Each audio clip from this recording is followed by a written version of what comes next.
पांडुरंग पाटील यांचे मुख्यमंत्र्यांना पत्र। 1 रुपयात पीक विमा व बिनशर्त कर्जमाफीची मागणी।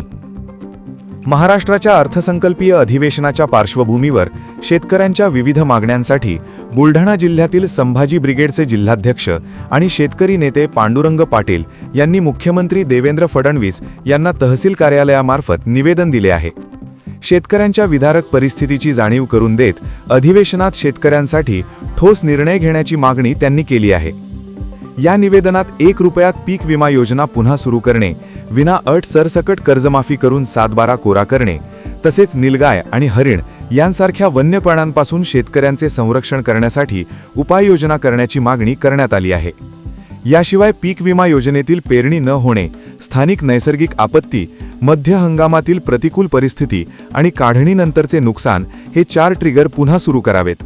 तसेच 2023 व 2024 मधील रखडलेले पीक विमा तात्काळ वितरित करावेत अशीही मागणी करण्यात आली आहे। दरम्यान या मागण्यांकडे दुर्लक्ष झाल्यास संभाजी ब्रिगेडच्या वतीने जिल्हाभर जनआंदोलन उभारण्याचा इशाराही देण्यात आला आहे। आपला Vidarbha live bureau report, Mehkar, Buldhana.